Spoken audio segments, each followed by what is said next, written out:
Բարի օր, արգելիներս, մենք փորձում ենք Գեորգ Գրիգորյանի հետ եթեր դուրս գալ, բայց շուտ տեխնիկական խնդիր կա, չի ստացվում։ Հիմա ես փորձեմ իրեն հրավիրել, միգուցե մեր մոտ էսպես կստացվի։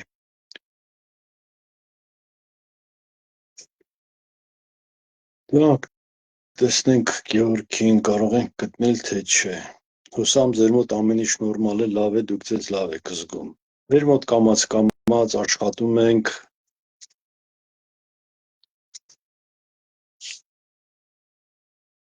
Так, Գև Գրիգորյան։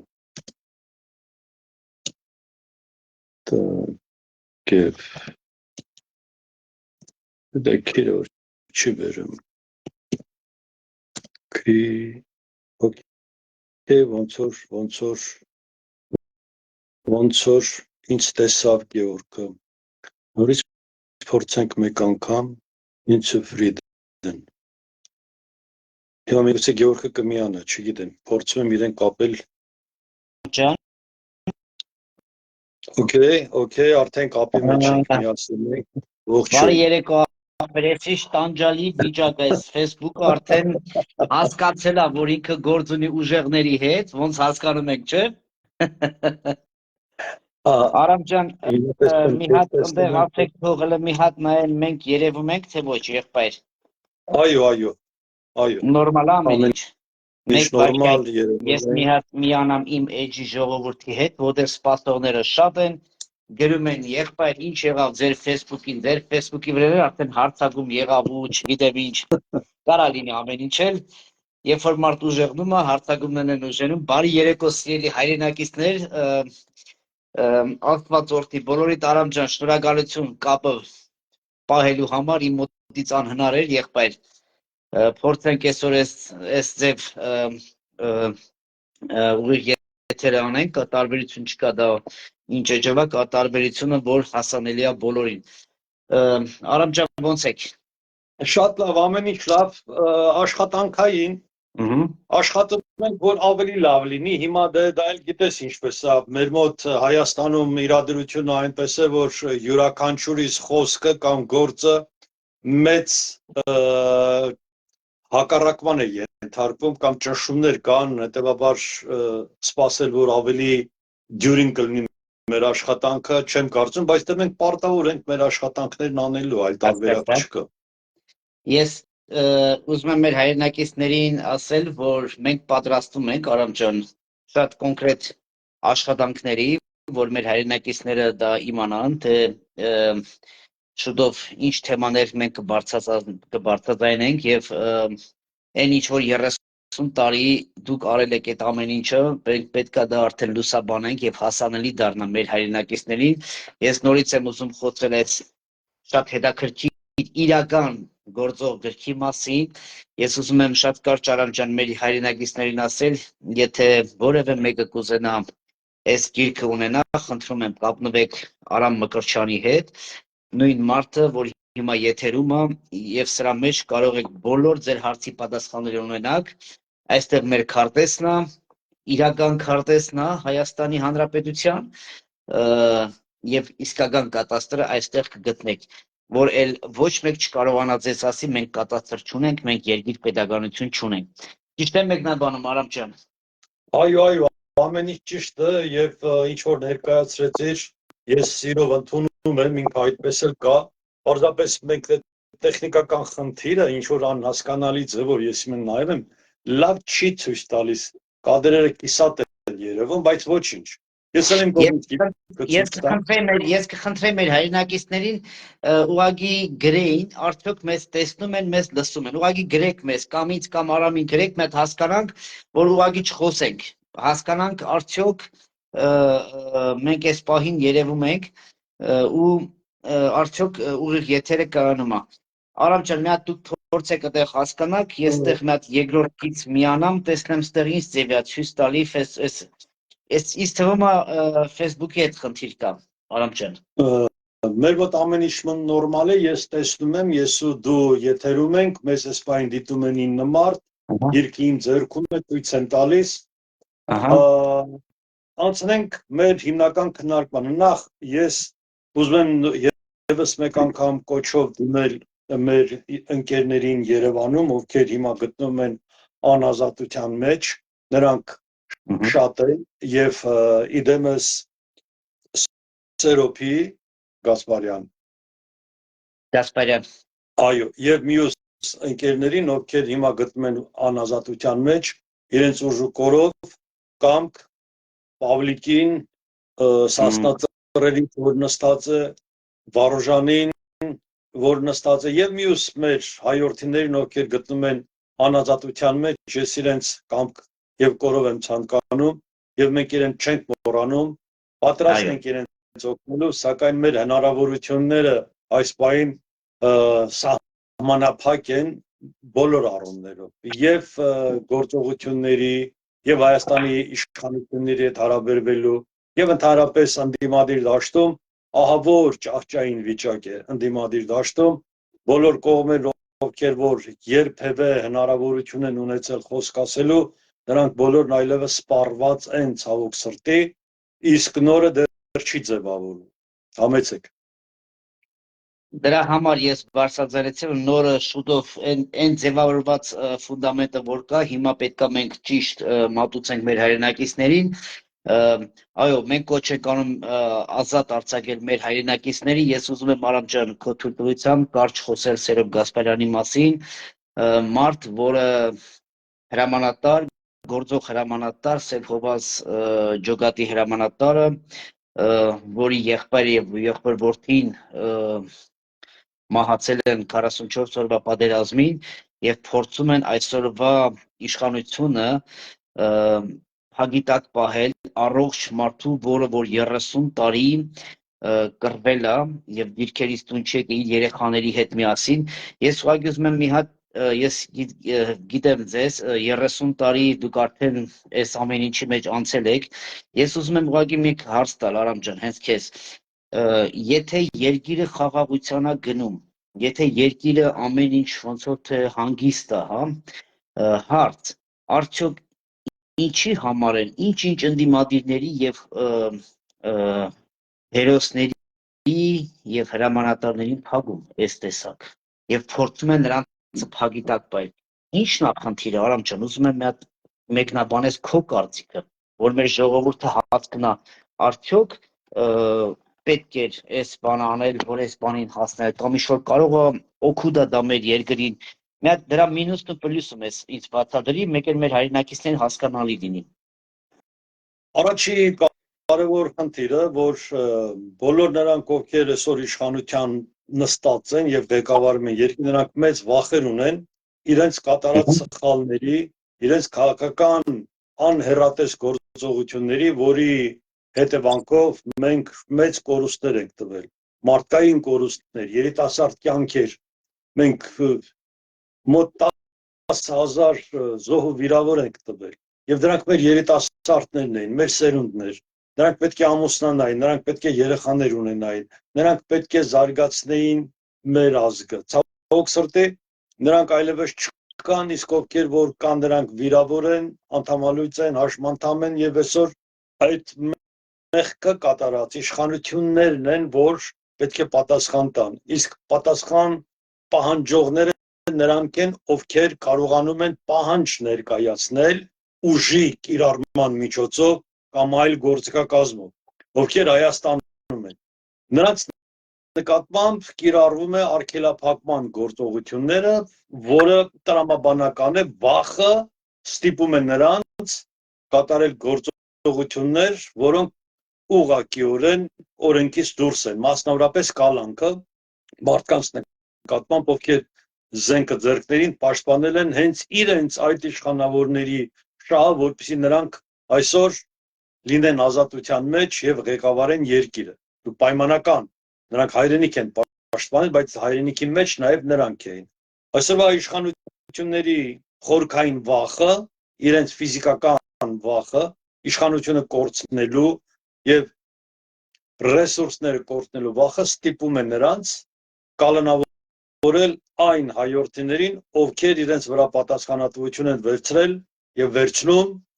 Հայաստանում ինչ որ փոփոխություններ բերելու համար։ Սա իրական պատկերն է, համեցեք։ Ուրեմն Արամ ջան, ես լինելով Սև Հովաս ջոկատի պատասխանատուն Ավստրիայի Հանրապետությանը, ես կոչ եմ անում այսօրվա այն մարդկանց, որ փորձում են մեր հերոսին, եղբորը եւ հրամանատարին գործող հագի տակ պահել։ Ուրեմն եթե շատերը գիտեն, շատերն չգիտեն, ես շատ կարճ ուզում եմ ներկայանալ ու բարձրաձայնեմ, հետո չասեն չենք բարձրաձայնեմ։ Սերոպը նախ իմ հոգեվոր եղբայրն է։ Մենք արդեն ճանաչում ենք, ես Սերոփին ճանաչում եմ ի տնե, որովհետև մենք նույն քաղաքից ենք եւ կողքի գյուղից, ով չգիտեր Ջանֆիդա գյուղը եւ ով չգիտեր Սև Հովազին, Ռուստամ Գասպարյանին, ինձ բախտա վիճակվել ռուս շփվել Ռուստամ Գասպարյանի հետ, նրա գաղափարները կիսելով, նրան ճանաչելով, երկար տարիներ շփվելով եւ ես ինքս կանգնած եմ Սև Հովազի կողքին արդեն շատ երկար տարիներ ամեն հարցերում, ես ասում եմ նորից ազատեք Սերոբ Գասպարյանին։ Եթե փորձեք նրան էլի երկարացնել կամ ինչ-որ շինցու գործեր, ես պատրաստում եմ Արամ ջան տարբեր հարթակներում բարձրացնել եվրոպական հարթակներում, ես պատրաստ եմ ամեն ինչ անելու արդարությունը վերականգնելու, որտեղ այս տեսակ նրանք առաջինը ես խոսում եմ բարոյական իրավունքից, որ նա իմ եղբայրն է հոգևոր, երկրորդը ես խոսում եմ, որ նա իմ հրամանատարն է, որի կարիքը ոչ թե մենակ ես ունեմ, այ մեր հայ ազգը ունի, որ այսօր հովազները կանգնած են սահմանում առանց հրամանատարի, որը դա աբսուրդ է։ Չկա ասես մի երևույթ, որ հրամանատարին փագեր եւ զորքը այսօր կանգնի առաջ դիրքերում։ Սա աբսուրդ է, Արամ ջան։ Դրա համար ես կոչ եմ անում ու ես գիտեմ, որ մեր սիրելի հայրենակիցները ինչ ճանաչելով բոլորս միասին կպահանջենք, շուտով էլի դատերը սկսվել է, ես խնդրում եմ ձեզ իմ սիրելի հայրենակիցներ, Ռուստամը եւ իր տղան տվել են իրենց կյանքը իմ եւ ձեր համար։ Եվ այսօր մենակ նստենք ինտերնետի դեմ ուղղակի լսենք ու կոմենտներ գրենք դրանով հավատացնում եմ ձեզ, ոչ սահման կպահեք, ոչ էլ Սերոբ Գասպարյանի տեսագին ազատության կոչը կանեք։ Շուտով կլինեն դատերը եւ իմ կոչն է, որ բոլորս պահանջատերը լինենք, ոչ թե մենակ Սերոբ Գասպարյանին, այլ մնացած մեր կռված տղեկին, տղեկ, որ իրանց կյանքը դրել են, ես ուղղակի խնդրում եմ ձեզ, որ բոլորս ոտքի կանգնենք եւ մեր շնորհակալությունը հայտնենք եւ կանգնենք մեր հերոսի եղբոր կողքին եւ մեր հրամանատարի կողքին։ Շատ շնորհակալ եմ, Արամ ջան։ Այո, գիտես խնդիրը ինչու՞մն է։ Մենք պետք է կարողանանք մի կետից սկսել մեր խոսակցությունը, որպեսզի մեր հանրությունը կարողանա մեզ ոչ միայն ճիշտ ընկալի, այլև մենք կարողանանք հասկանալ, թե ուր ենք գնում։ Հիշում ես, Աստվածածռերի ապստամբության ժամանակ քաղաքացիական տարածքում մի տղա հայտնվեց, հաց բերող մնաց անունը։ Ցավոք անունը ես չեմ հիշում, բայց նա մնաց որպես հաց բերող։ Արցախում կռված տղան երբ վիրավորված էր, ուրեմն այս տղան հացը բերեց, հացը հասցրեց, ինքը զոհվեց ու դրանով խնդիրը փակվեց։ Ժողովուրդը չըմբոստացավ հաց բերողի համար։ Ես շատ խորը ցավ զգացի, ասեմ ոնց է հաց բերողին որևէ օգնություն չկա, չեն ցանկանում ու դրանից հետո ինձ համար շատ անհասկանալի էր ինչ որ կատարվում էր։ Հիմա արդեն ինչպես Լևոն Տեր-Պետրոսյանն էր ժամանակին ասում էր, մեր ժողովուրդը դավաճաններին սիրում է, դավաճաններին չի պատժում է իր հերոսներին։ Եվ Լևոն Տեր-Պետրոսյանն այդ խոսքը այսօր աշխատում է մեր երկրում։ Ու մենք այսօր մեր մոտ ոչ թե պատժում են դավաճանին, այլ պատժում են հերոսներին։ Նրանք ովքեր պատրաստ են քայլ անելու, երկիրը ափից հանելու, ինչ որ մի կերպ խնդիր լուծելու։ Սա շատ ծանր վիճակ է, ես դա չեմ կարողանում մինչև վերջ ընկալել, բայց ես հասկանում եմ խնդիրը։ Հետևաբար իսկ ձեր խնդիրի Արամ ջան, կներեք, ձեր կոչը եւ խնդիրի լուծում հասկանալու 30 տարի դուք այս ամեն ինչի մեջով անցել եք։ Իմ կոչը սիրելի հայ ժողովուրդ, սիրելի երիտասարդություն, սիրելի միջին սերունդ, սիրելի ավագ սերունդ, սիրելի ավագ սերունդի ներկայացուցիչներ, ովքեր ճանաչում են ինձ։ Ես խոսքս առաջին ուղղում եմ ձեզ։ Դուք սպառել եք ձեր ռեսուրսները, միջին սերունդին փոխանցեք ձեր գիտելիքները,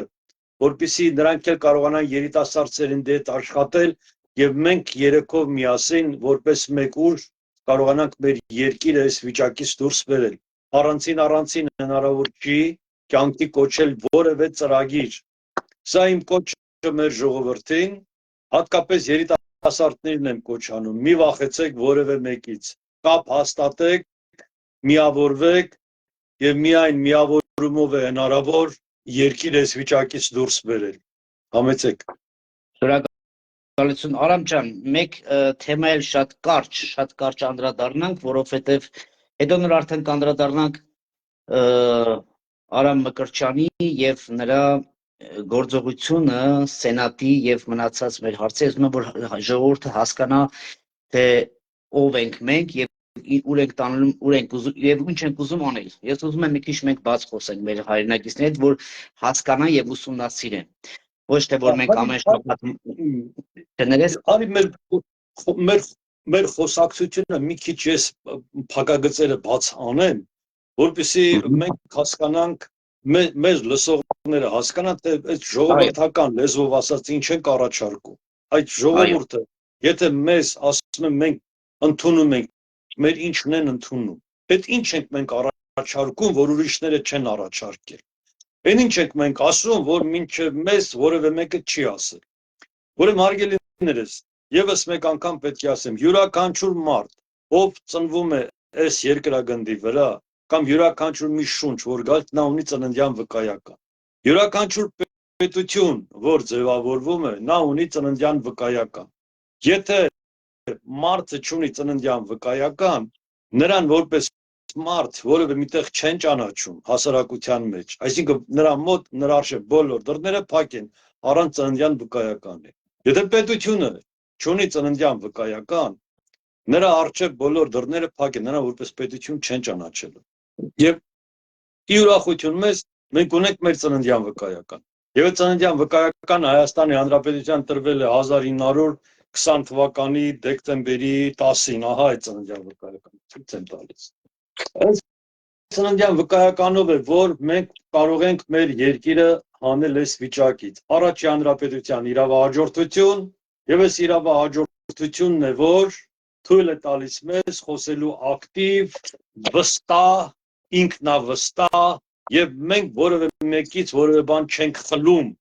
Սա մեր պապերի ստեղծած ժառանգությունն է, որը հասնում է մեզ եւ մենք պարտավոր ենք դա փոխանցելու մեր երեխաներին, մեր թոռներին։ Այսօրվա 20 տարեկանը, եթե այս իրավունքը ինձանից չստանա, այլ տարածք չկա, որ ինքը կարողանա այս իրավունքը ստանա։ Նրան այլ տարածքից այս իրավունքը չեն ներկայացնում։ Հետևաբար իմ հորդորը բոլորին, դուք մի մտածեք, որ իրավունքը սովորական մի բան է։ Տեսեք, մարդը փակված է բերդում, իրավունքով նրան ուզում ենք բերդից դուրս անենք, չէ՞։ Բոլոր խնդիրներն այդպես են լուծում, երբ որ դու քո իրավունքին տիրապետում ես։ Հաջորդ խնդիրը, էլի ժողովրդական լեզու, այդ իրավունքը ինքը նշանակովի չի, որ որևէ մեկը վերցի մեկին նշանակի, հենց որ մեկը մեկին նշանակում է, ժողովուրդը գիտի, ով նշանակել է, նա էլ հանում է նրան այդ նշանակած պաշտոնից։ Միակ տարբերակը, երբ որ մարդուն չեն կարողանում որևէ բան ասել, դա ընտրությունների միջոցով այդ մարդուն լիազորել։ Դու այսօր ընտրվել ես, դարձել ես համայնքական սենատի սենատոր, ես քեզ եթերից սրտան շնորհավորում եմ դրա համար, հալալա մտել ես այդ պատասխանատվության տակ,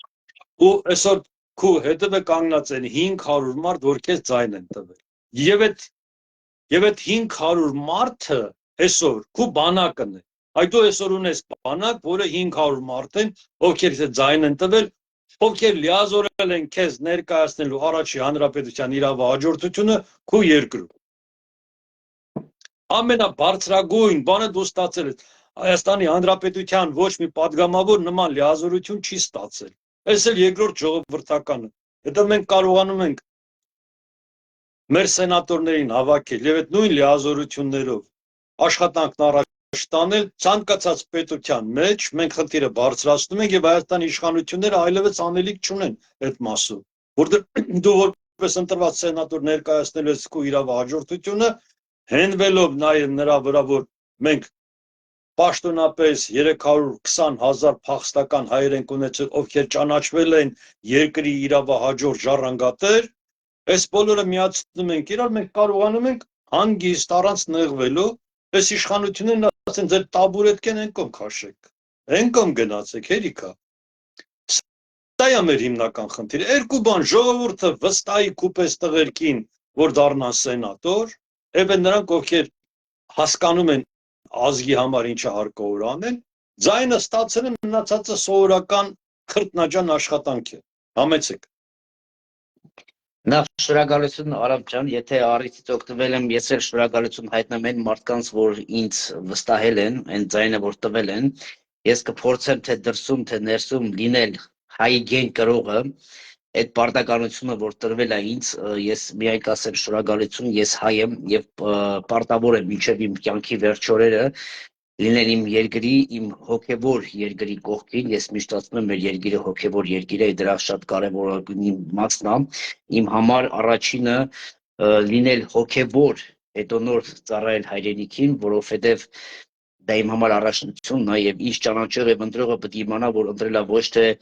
Գրիգորյանին, այ ընտրելա հոգևոր Գրիգորյանին, որովհետև այդ արժեքը պետք է մենք բոլորս հասկանանք, այ որ մենք ունենենք հոգևոր արժեք հասկացողություն, այսօր չի լինի այդ ապելությունը, չի լինի այդ կոռուպցիան։ Ես ոնց հասկացա Արամ ջան, բոլոր գիտակից նորմալ երկրներում կան սենատորներ, որ գործում են, Ամերիկայի պես համար մեկ երկիրը, որ հավաքածու երկիր է եւ նա այդ կառույցը շարժվում է սենատի միջնորդությամբ, նշանակում է նա վերջի խոսքը սենատն է ասում, արդյոք դա կլինի թե չի լինի, այդ հարցերը մեծ գլոբալ է, բայց ոնց հասկացա կոռուպցիոն երկրները ոնց որ թե չեն ուզեցել, որ ունենան իրենց գլխին սենատորներ, որ ինչ-ինչ այ հիմա ոնց որ այս պահին Փաշինյանը փորձում է ինչ-որ օրենք փոխելու, իհարկե իրան ձեռատալի իր պատգամավորները, եթե իշքան ընդդիմադիրները չուզենան, լինել կամ չլինել, մեգա նրանք շատ են, նրանք կընտրեն, անկախ նրանից ընդդիմադիր պատգամավորը նստած այս պահին դալիճում թե նստած չի, որտեղ իրանք շատ են։ Այ որ լիներ այս պահին, որ երբ որ մենք ունենենք իրավական ուժ այս պահին մտնելու որպես կառավարություն ու սենատի այն գործողությունը պետք է ուզեր չուզեր մեր հետ հաշվի նստեր։ Հիմա սա է մեր սիրելի հայրենակիցներին հասկացնենք, որ մեզ պետք են ձեր աջակցությունը, ունենանք լիարժեք քանակից մենք խոսենք հիմա Արամ ջան, սենատորներ, որ փորձենք մտնել իշխանության մեջ եւ փորձել ստիպել եւ առավելություն ինչու՞մ է, որ հեսա մենք անդրադառնանք մյուս եթերներով, մենք փորձելու ենք, այո, մեդիա դաշտը մտնելու եւ փորձելու ենք այն 30 տարի Արամ ջան, որ դուք աշխատել եք այդ թղթերի մնացած մեր եղբայրների հետ, շատ արագ մեդիա դաշտը մենք մտնելու ենք եւ փորձելու ենք հանրայնացնել այս ամեն ինչը, որտեղ մենք ժամանակ չունենք, սա շատ կարեւոր է եւ փորձելով մեր այն իրավունքները, որ դրսում ենք, փորձենք, որ բոլոր եվրոպական գրնի թե տարբեր կառույցներում, տարբեր սենատորների հետ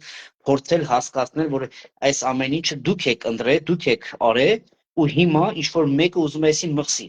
Մենք դրա իրավունքը ունենք։ Դրա համար մենք փորձելու ենք այս ամեն ինչը դրսում էլ իրավական ուժ ունենանք, ասելով, եթե գերմանացին կամ ավստրիացին այսօր ստորագրել է 350,000-ի համար, որ նրանք փախստական են եւ նրանք կարող են գալ Ավստրիայի կամ Գերմանիայի կամ Ամերիկայի Հանրապետության ապրելու ու այսօր մաշեցնելով ինչ-որ 100 հոգի մաշեցնելով 30 տարի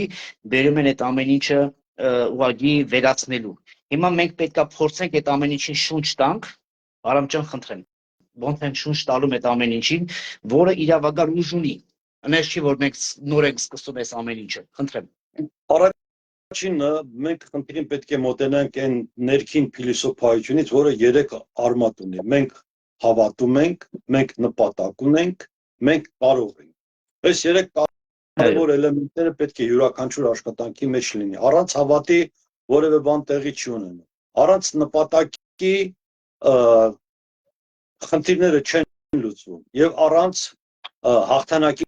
կամքի եւ կարողության։ Սրանք մենք պետք է բոլորը միացնենք իրար եւ կարողանանք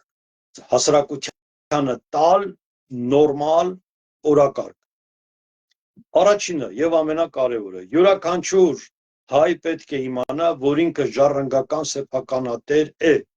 Այս դու ապրում ես արևմուտքում, Ավստրիայում գիտես ինչ է նշանակում ժառանգական սեփականատիրությունը կամ սեփականության իրավունքը։ Անփոփոխ իրավունք 100 տարի հետո էլ գաս այդ սեփականությունը քունն է, եթե վաճառված չի։ Ուրեմն հայ ժողովրդի համար հարկավոր է սա վերադարձնել։ Երկրորդը մենք նպատակ պետք է դնենք եւ այդ նպատակը պետք է լինի շատ բարձր նպատակ։ Հայաստանում նպատակը իջեցրել են այն աստիճանի, որ մինչև առաջի պաշտոնական աթոռը, մինչև առաջի թանկ մեքենան, մինչև առաջի լավ կոստյումը, մինչև առաջի լավ հեռախոսը, հարկավոր է այս բանից դուրս գալ։ Նպատակը պետք է բարձր լինի, մենք ունենք պետություն եւ այդ պետության իրավունքը մեզ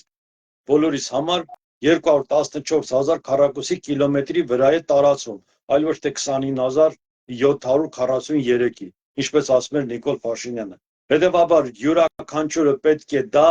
ընդունի որպես իր սեփականության վկայական, իր իրավունքը։ Սրանք շատ կարևոր մանր բաներ են թվում, բայց իրենք ամենակարևորներն են։ Ու սրանից հետո նոր մենք կարողանանք միասնաբար այս խնդիրն առաջ տանելու եւ այստեղ կապ չունի թե մարդը որ երկրում է ապրում, Ռուսաստանի հայերը նույնպես ընտրվելով սենատոր կարողանում են Ռուսաստանում ներկայացնել այս խնդիրը։ Մի քիչ այնտեղ ավելի դժվար է, քան մեր մոտ Եվրոպայում, բայց կլինի։ Դու ծանոթացել ես արդեն Միացյալ Նահանգների մեր գործընկերներից մեկի հետ։ Իրենք պատրաստ են այդ խնդիրներն առաջ տանելու։ Պարզապես պետք է թիմային աշխատանք տեղի ունենա։ Մի նախադասություն խոսքը փոխանցեմ քեզ։ Քանի դեռ Հայաստանում չեն կարողանալ կենտրոնանալ, որ առանց սենատի հնարավոր չի լուծել, որտեղ մեկ պալատով Հայաստանի Հանրապետության ու Սփյուռքին անջատելով կոտրում են ընդհանրապես արդեն այն մնացած 3 միլիոնի ողնաշարն ով այսօր Հայաստանում ապրում են։ Մենք դա խորապես գիտակցում ենք, չէ՞, որ Հայաստանում մեր քույրերը, մեր եղբայրներն են ապրում, ուրիշ մարդ չեն։ Ամեն օր նրանց հետ շփվում ենք։ Սա է խնդիրը։ Պետք է ունենանք երկու պալատանոց ինստիտուտ, սենատ, որ պարլամենտ, սենատ իրար հետ աշխատեն, ինքը չկարողանա օգտագործի թույլություններ, այսինքն մենք Սփյուռքը կարողանա ճնշման մեխանիզմը եւ իրավունքը կիրառի վետոյի սկզբունքից ելնելով։ Համեցեք։ Ուրեմն Արամ ջան, ես արդեն աշխատում եմ մեր հայրենակիցների հետ, նրանց ում որ ես գիտեմ արդեն երկար տարիներ, թե ինչ դիրքում են նրանք, ես փորձում եմ խոսել նրանց հետ եւ հասկանալ նրանց գործողությունը Եվրոպայում, տարբեր երկրներում, այդ 30-25 տարի մնալով այստեղ ինչ են արել հայանպաստ, ես փորձում եմ այն ով որ չի արել, ուղղակի փորձել վերցնել իրենց մարդկային ռեսուրսի ուժը, խորհրդակցել, խոսել, ես նորից ասում եմ, ես գիտեմ, որ սա հարյուրավոր մեր հայրենակիցներ մեզ տեսնելու են, ես բաց եմ այս մեր Արամ եղբայրը ինչի մասին որ խոսում է, խորհրդակցենք, եթե ունեք հարցեր, գրեք մեզ, թե ինձ, թե Արամ ախորը, գրեք, ուղղակի հասկանաք, թե եթե կուզեք մեր հետ համագործակցելու, ես նորից եմ ասում, որ սխալ չհասկանաք, իմ համար Արամ ջան, ես կարող եմ մենակ իմ տեղն ասել, սա ոչ թե պաշտոն է կամ ինչ-որ պաշտոնի կռիվ կամ գումարի կամ ինչ-որ կայանալու, ես նորից ասում եմ, ես հայ եմ եւ եթե ես զգում եմ, ես նախքան իմ ուղիղ եթերների մեջ ասեցի, բիզնեսմեն լինելով, ես նայում եմ տարվա բիլանսը, եթե ես մինուս եմ տալի, ուրեմն ես պետքա կանգ առնեմ, եթե ես հաջորդ տարի նույն ձևի սկսեմ այդ բիզնեսը ավելի կկորցնեմ։ Հիմա մենք ապացուցեցինք այս գրքի շնորհիվ, շնորհակալ մեր Արամ Մկրտչյանին, որ ունենք մենք 240,000 քառակուսի կիլոմետր տարածք եւ մենք կորցրել ենք 100 տարվա մեջ 85%-ը, եթե չեմ սխալվում Արամ ջան, հա։ Հիմա 30 տարվա մեջ ոչ մեկը ես Արամ ջան շատ կարևոր է, որտեղ ես ասում եմ, մենք պետք է հիմա աշխատենք, մենք հետո խոսենք դրա մասին, որ Նիկոլ Փաշինյանը ասում է 30 տարի մենք չենք ունեցել կատաստր։ Լավ, ես հարց եմ տալի, ես այդ իրավական հարցը ձեզ կտամ, քանի որ դուք ասում եք 240 եւ ես կներես 214, քանի որ դա հաստատված ես մի պիտի հարց տամ շատ sense ռադիկալ ձևով, իրանք մաշացնելով մենք եկի հասել են 29000-ի։ Հիմա ես ուզում եմ ուղղակի մի հատ նորից իրավական հարց տամ, որտեղ ես գիտեմ, որ այս խոսքը մենք վերելու ենք հասցնենք տարբեր դատական աբյոմներում, որ 32 տարի առաջ ինչ քարտեզ ունեինք, 31 տարի առաջ ինչ կատաստր ունեինք։ Ոչ մեկ չի հարցնում, ոչ ընդդիմադիրը, ոչ քաղաքական գործիչները, ոչ հատուկ, չգիտեմ, փորձագետները, ոչ մեկ չի հարցնում։ Ասում է լավ, ինքը ուղղակի ասում է 30 տարի մենք չենք ունեցել կատաստր։ Նշանակում առաջինը նախ ինքը մեր ընտրված ղեկավարը չի ուրեմն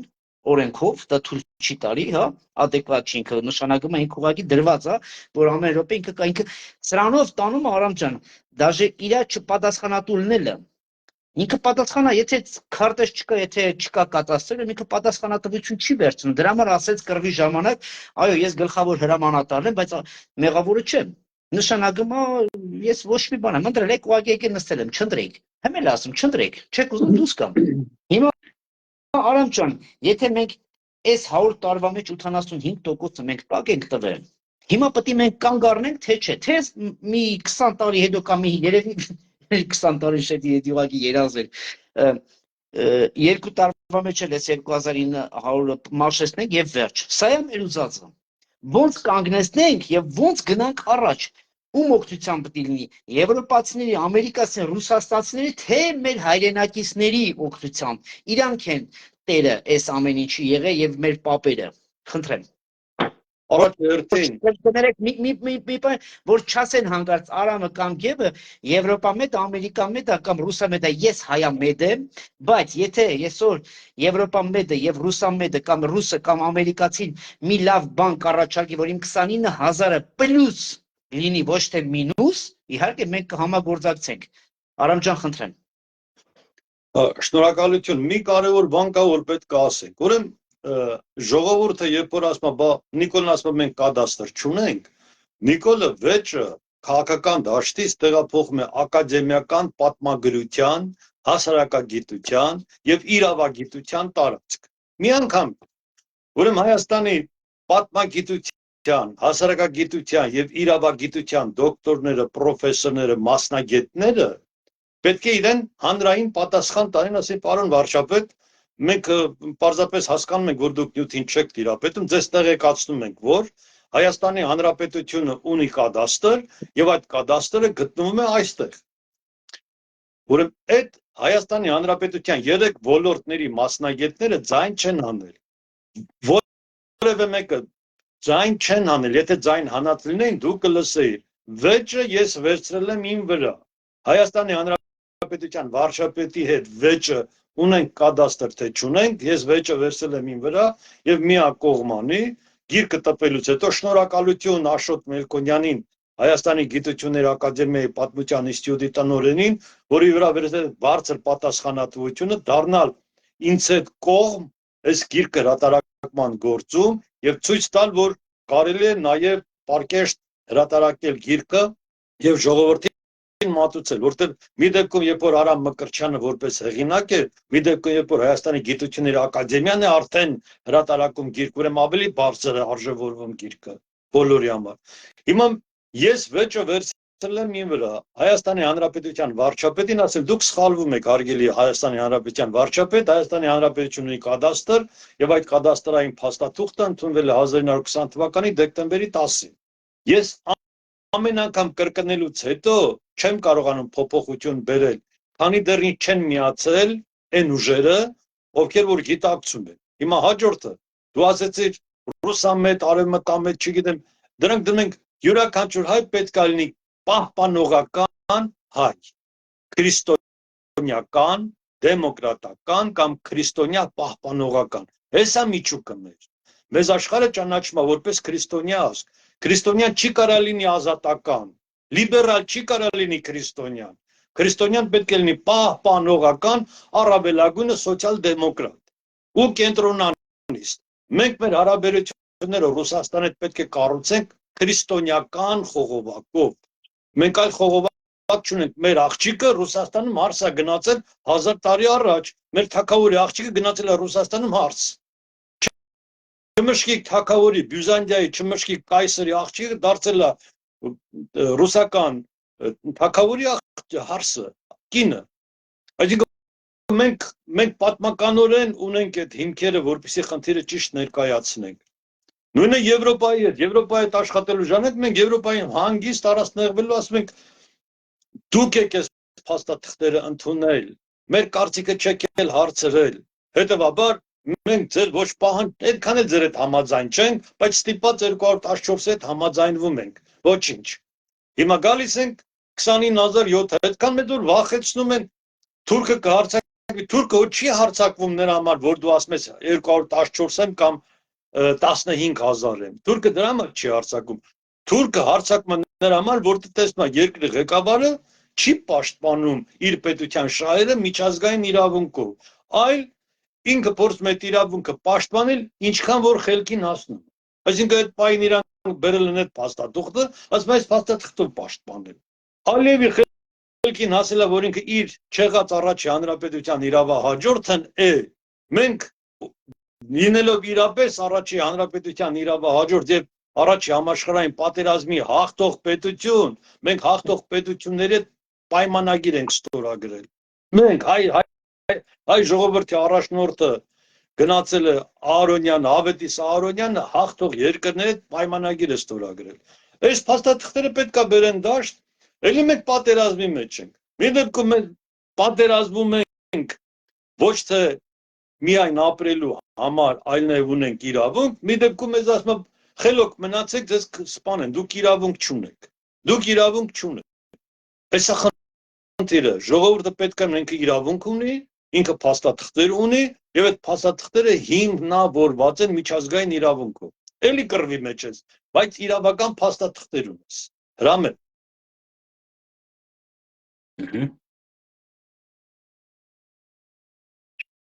Արամ ջան, ձեր ձենը կանգնեց, եղբայր։ Համեցի, խոսքը փոխանցեցի քեզ։ Հա, ձեր ձենը կանգնել է դրա համար։ Okay։ Ուրեմն այ Արամ ջան, ես հիմա հասկանում եմ ձեզ, բայց հիմա գլեն ես միշտ խոսում եմ այս պահին ոչ թե Գև Գրիգորյան, ես խոսում եմ հանդիսատեսը, որը լսում է հիմա։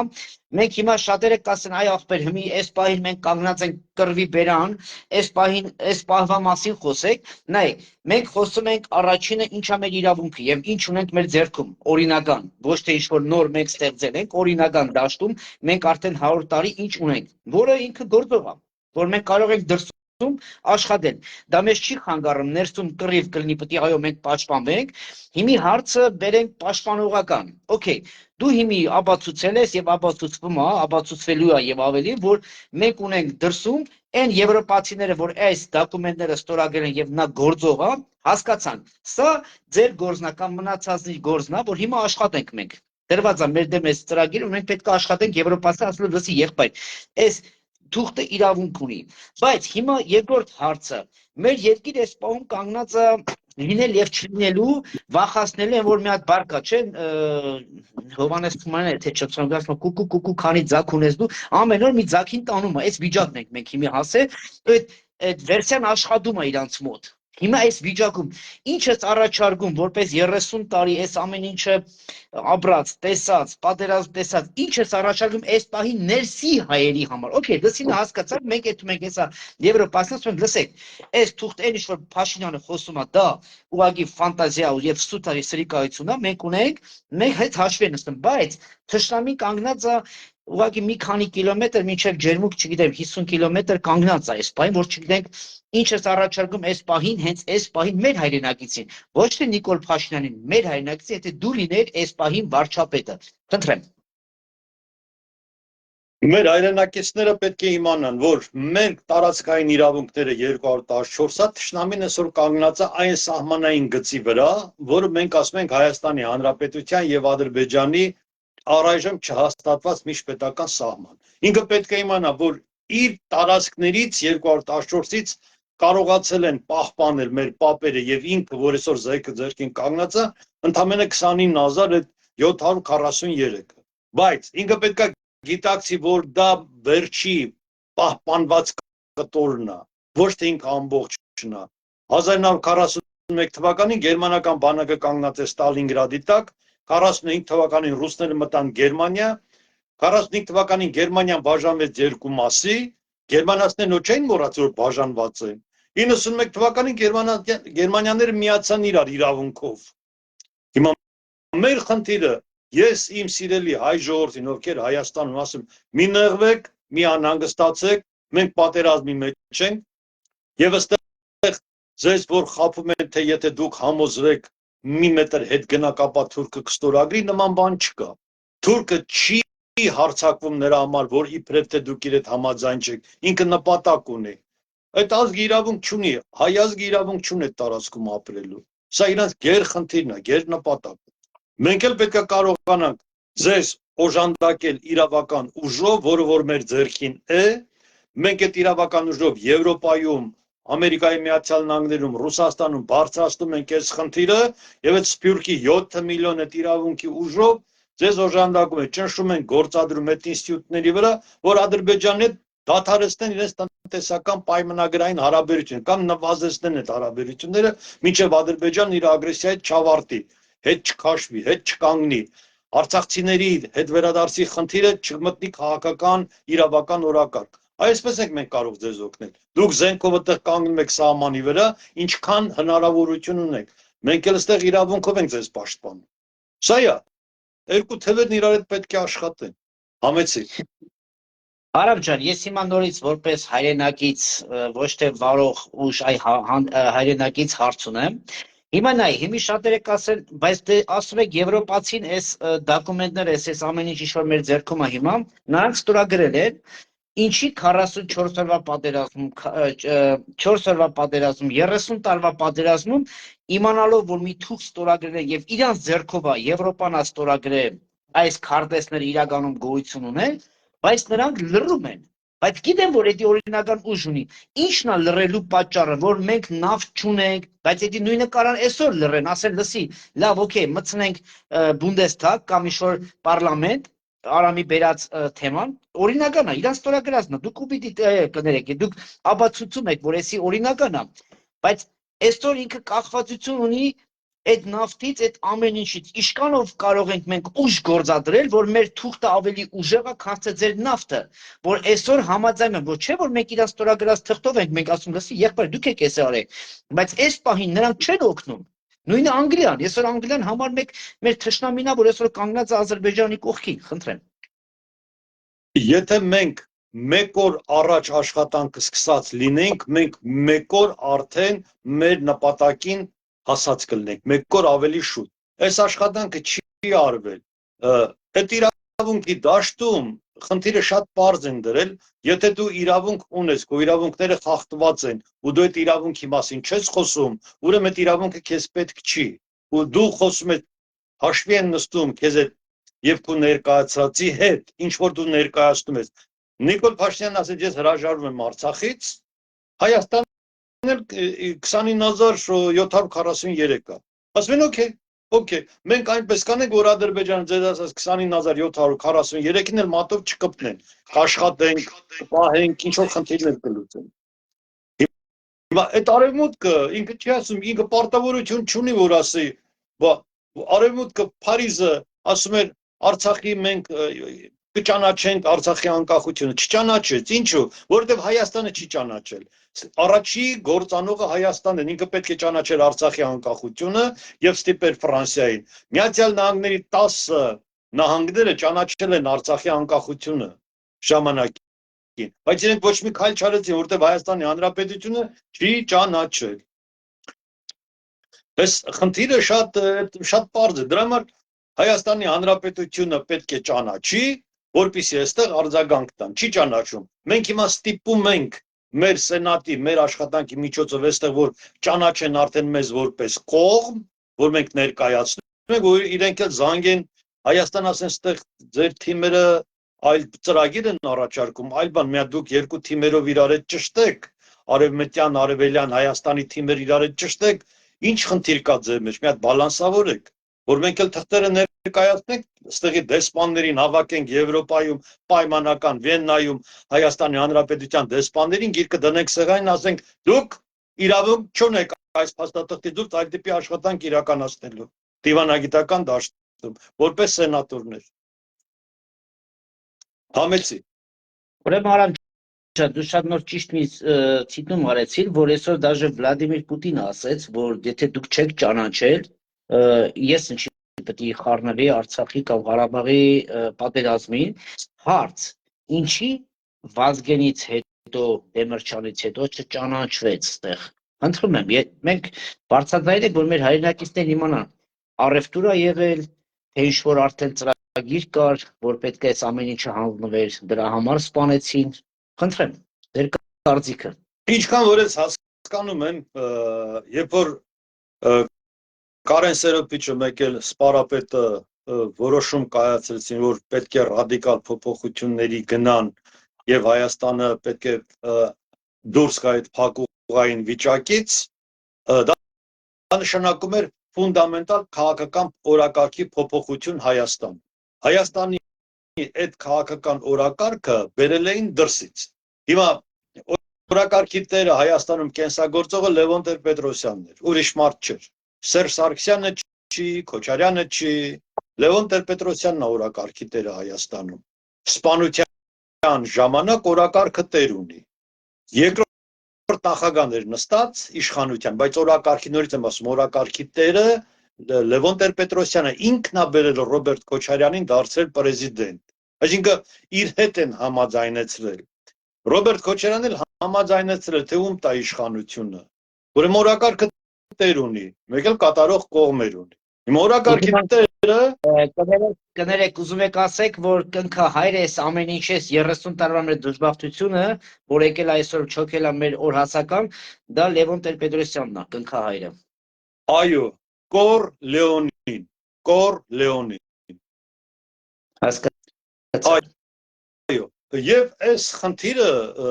երբ որ այդ երկուսը արդեն հասկանում էին, առաջինը որպես Հայաստանի քաղաքական ղեկավար սովետական շրջանում խորապես գիտակցում էր, երկրորդը որպես ռազմական գործիչ արդեն ամբողջ հասկացել էր ինչ է կատարվում, որոշում էին կայացրել, որ պետք է դուրս գան այդ վիճակից, իրանց պարզապես լիկվիդացրեցին։ Արամ ջան, հա մեկ նախադասություն ասեմ, օրակարգը։ Հիմա ես առաջարկում նորից օրակարգի փոփոխություն։ Օրակարգի փոփոխությունը բերում է շատ մեծ ռիսկեր, բայց անհրաժեշտ է որ բերես այդ օրակարգի փոփոխությունը։ Եթե Ադրբեջանը, Վրաստանը, Թուրքիան իրենց հանրապետությունների իրավահաջորդն են, Թուրքիան 23 թվականով, Ադրբեջանը 21 թվականով, Վրաստանը 21 թվականով, ապա մենք ինչու մնանք խորհրդային իրավահաջորդության տարածքում, որն այդ շահագրգռվածությունը կողմերի, որ պետություն չլինի, եթե հիմա այս սահմանադրությունն էլ հանգարտ ժողովուրդը սխալվի, գնա ռեֆերենդումի ու ասի ես այս սահմանադրությունը փոխում եմ, ուրեմն մենք փակում ենք պետության էջը, որտեղ սովետական պետություն չի եղել, աշխարհը չի ճանաչում այդ սովետական ֆորմատյան որևէ ձևով։ Համեցի։ Քանի որ ես մեր ազգին շատ լավ ճանաչում եմ, հարցերից հարց եւ հարցերից հարցաբացում, երբ որ մենք խոսում ենք Լևոն Տեր-Պետրոսյան, նա արդեն ծեր անձնավորություն է, որ ուզում եմ այդ հասկանալ, որ այդ հարցի պատասխանը էլ չգրեն կամ չասեն ինձ։ Նրա անձի հետ է կախված, թե անձ ուղղակի գործեց սիստեմը։ Եթե նշանակում է, եթե նա ինչ-որ մի պահ դադարի ապրելուց, իսկական բնական իր մահով, կդադարի այս խնդիրը, թե ինքը արդեն ծրագիրը դրված է եւ նա գնում է այդ սիստեմը։ Անձի հետ է կապված, թե սիստեմա սա։ Խնդրեմ, հոգան, ձեր կարծիքը։ Ուրեմն ռուսներն ունեն հայտնի մի հատ բառակապակցություն. չկա մարդ, չկա պրոբլեմ։ Քանի մարդը ապրում է, քանի Լևոն Տեր-Պետրոսյանն ապրում է, Լևոն Տեր-Պետրոսյանն միշտ անելու են կոնսուլտացիա, ինչպես որ մենք տեսնում ենք։ Իրանի դեսպանն է գնում կոնսուլտացիա, Ռուսաստանի դեսպանը, ուրիշ դեսպաններ գնում են Լևոն Տեր-Պետրոսյանի հետ կոնսուլտացիա։ Պետք է հարց տաք, ինչու։ Բայց նոր 97 թվականի նախագահ չի, ինչու։ Հարցը պետք է ու նորից քանի անգամ կներեք Արամ ջան, քանի պատերազմ եղել է, բոլոր պրեզիդենտները եւ վարչապետը հանդիպել են Լևոնի հետ։ Այո, այո, եւ հետեւաբար, երբ որ մենք ասում ենք, որ դե Լևոն Տեր-Պետրոսյանը ինքը արդեն մեծ է, քաղաքականության մեջ մեծ, ծեր, նիհար, չաղ չկա, կա գլուխ, կա ծրագիր, որի համար ինքը երկու բառ է ասում՝ այո կամ ոչ։ Հանրահայտ Լև Տոլստոյի պատերազմ եւ խաղաղության վեպի էկրանացման ժամանակ մի հետաքրքիր դրվագ կա, որ ասեմ կմիացնես նայել։ Ֆիլիում երբ որ հավաքվում են գեներալներն ամբողջը ու քննարկում են ապագա Բորոդինոյի ճակատամարտի վիճակը, Կուտուզովը քնած է այդ քննարկման ժամանակ։ Մեկ էլ ինքս պատմական գլուխը բարձրացնում է, ասում է վերջացրիք, ասում են, ասում է դե վաղը գնում ենք կռի։ Ու այդ մարդը ընդեղ նստած Կուտուզովը ընդամենը ինքը մի բան ասում է, ինչ էլ որ դուք խոսակ, վաղը գնում ենք կռիվ։ Հիմա Լևոն ինչ որ Հայաստանում տեղի ունենա, ինչ որ տեղի ունենա, վերջում գնում են Լևոն Տեր-Պետրոսյանի մոտ հարցնում են, համաձայն ես, թե համաձայն չես, ինչ կարծիք ունես։ Համեցեք։ Արամ ջան, ես փորձում եմ, մենք փորձենք չնայած չկա իմ ու քոն էջի, ով ինչ էջով է մտել այս պահին, փորձենք եզրափակել, որ մեր հայրենակիցներին հասանելի լինի, մենք փորձելու ենք այս երկու օրը նորից ուղիղ եթերով մտնել, հասանելի հասցնել, ինչքան որ ժամանակը մեզ հերիք կանի, խնդրեմ եզրափակեք եւ փակենք այս թեման, որտեղ դուք եք միացել։ Շնորհակալություն։ Ես եւս մեկ անգամ մեր հայությանը, սիրելի հայություն, մենք ունենք երկու թև՝ Արևելյան Հայաստանի հայերը եւ Արևմտյան Հայաստանի հայերը։ Ֆիզիկապես նրանք, ովքեր գտնվում են Հայաստանի Հանրապետության տարածքում, նրանք Արևելյան Հայաստանի հայերն են, նրանք, ովքեր չեն գտնվում Հայաստանի Հանրապետության տարածքում, նրանք արդեն Արևմտյան Հայաստանի հայեր են։ Այդպես է ձևակերպվել մեր վիճակը։ Հենց որ մենք տեղափոխվում ենք, վերադառնում ենք, այդ առընթիրները փոխվում են, բայց ունենք երկու բլոկ՝ Արևելյան Հայաստանի հայություն 3 միլիոն եւ Արևմտյան Հայաստանի հայություն 7 միլիոն։ Ուրեմն այս 7 միլիոնը պետք է ունենա իրավունք ոչ միայն խոսելու, ասենց ոնց որ մենք խոսում ենք, այլ մուրճից օգտվելու իրավունք, սեղանին խփելու։ Այդ մուրճի իրավունքը դրված է այս գրքի մեջ։ Եթե մենք այդ երկուսը իրար միացնում ենք, Հայաստանի Հանրապետությանը կարողանում ենք այս վիճակից դուրս բերելու։ Սիրելի հայեր, ուրիշ ասելիք չկա։ Իրավունքի ուժ եւ ուժի իրավունք։ Ուժի իրավունքով սերոփի պես տղերքը նստած են վերթում այն կեսը սահմանի վրա, իրավունքի ուժով էլ մենք գտնվում ենք դրսում, փորձում ենք ձեզ որևէ կերպ օգնել։ Այս երկուսը պետք է իրար հետ միանան՝ Արևելյան Հայաստան, Արևմտյան Հայաստան, ուժի իրավունք եւ իրավունքի ուժ։ Ամփոփ եմ այսքանով։ Շնորհակալ եմ քեզ եւ մեր ունկնդիրներին, որ մեր հետ էին։ Հաջողություն։ Հաջողություն Արամ ջան, Աստված օրհնի բոլորիդ։